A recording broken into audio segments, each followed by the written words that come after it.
So it took me 6 years to come back from Korea, and I definitely have way more reverse culture shock than I was expecting. But today I'm just gonna share with you guys 5 of them. Now I promise you I'm not trying to be offensive in any way, but I apologize ahead of time if it does come off that way. The first reverse culture shock that I experienced just right off the bat is, oh my God, I'm sorry, Americans, but you guys are big, like big back stuff going on. And I'm not talking about like, some curves and whatnot, like that's fine, but like obese big was the amount of people that I saw that were that like obese big was kind of more than I remembered.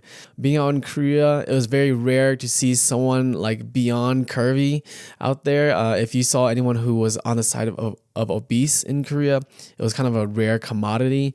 But coming back to America, it was more than I expected. That's for sure. Again, I want to apologize. I'm not trying to like fat shamed or anything. And I know people have their, health conditions and whatnot. I'm not making this political or anything.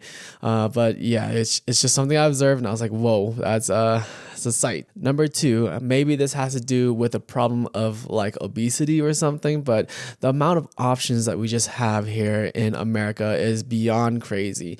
Like especially with like food and stuff. Like for example, in Korea, there were only like 3 flavors or 4 flavors of like Gatorade and Powerade. And another example is like in Korea, they only had like for the longest time until just recently, they only had the 2 flavors of like or 3 flavors of like the white flavor of Monster, the green flavor of Monster, and the blue flavor of Monster. See, and then in America, you have like 1,000 different energy drinks and all of them have some sort of different crazy flavor.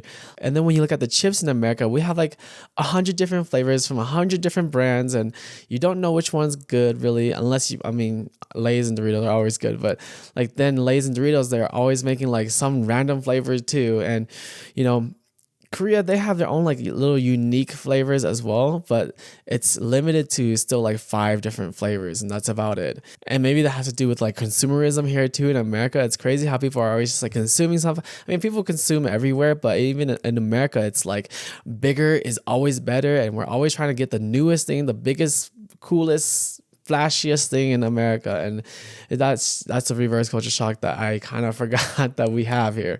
Number 3, this one I totally forgot that Americans do this, but people love customizing their stuff, like not just like clothing and stuff, but like their food and their drinks. Like at a Starbucks, a drink, bro, like I can't even like half.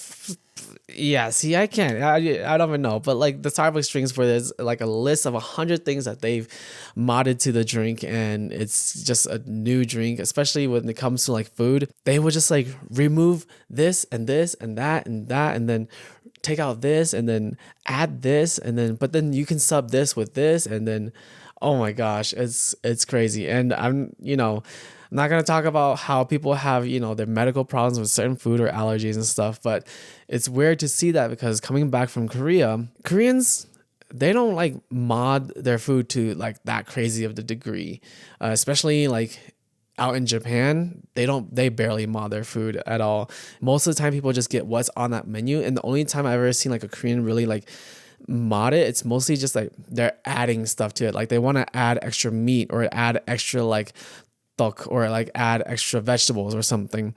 It's never of like, okay, you can't have this specific ingredient in this dish, but then it's like, but this dish is like that. Those specific ingredients is what makes this dish, and so it's very interesting.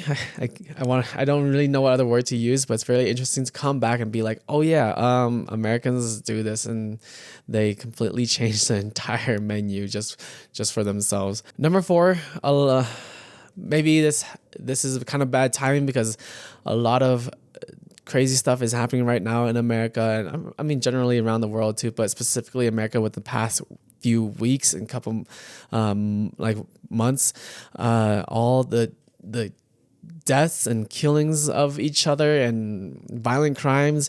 I forgot how kind of crazy obsessive we are about our guns, and yeah, I'm not gonna weigh too much about this because I don't want it to be some sort of political thing or whatever. But I forgot that we do love our guns and we have gun violence. Like it exists here more so than it does in other countries. I don't know. I don't even know the stats for gun violence in Korea.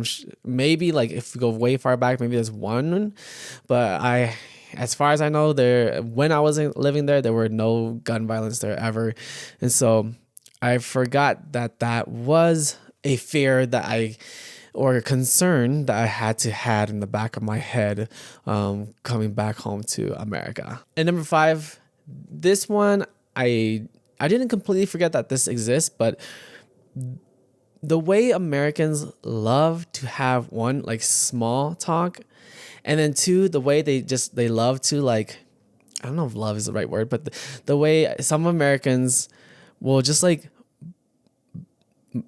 they don't know how to mind their own business. I don't like, they will jump in any chance they can. Sometimes it's good. Like, they just want to pay a compliment or be like, add onto the conversation, be like, oh yeah, that's a great spot. I've tried that before. I definitely like recommend going there or trying this or whatever. But then sometimes in America, some people, even though it's whatever people are doing, like it's none of the other person's business, they will hop in and be like, you can't do that here, don't do this, you don't belong here, and blah blah blah. And I forgot that that's a thing. I was reminded of that in Korea sometimes, but that's like when I was with a foreigner community and that they would do that. But generally when I'm like my day-to-day life in Korea, Koreans, they just mind their own business. You can be like dancing and singing, like you could be like doing the busking, like how nowadays like the trend of K-pop dancing on the streets is a big thing. I've seen so many clips on like TikTok and stuff where people just like out in America, people just hop in and like ruin the video for everyone.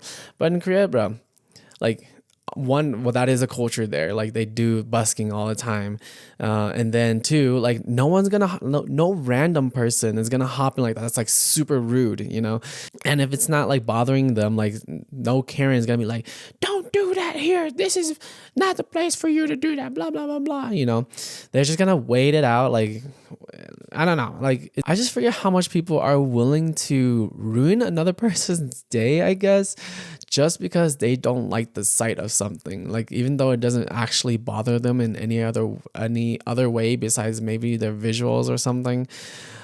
It's anyways, I know that's quick. I just want to throw it out there 5 quick little reverse culture shocks. I could go more in depth into them if you guys really wanted me to, but I don't want to be like stereotyping like negativity into my own thoughts of like America. I want to be like, okay, yes, this is America. This is still my home country. Like I'm gonna get back and try to, be American again. Anyways, if you guys like the video, make sure to give it a thumbs up. If you want to hear more about reverse culture shock or anything else about my life in Korea, give a comment down below. Thanks for watching. Thanks for listening. Until next time, peace out.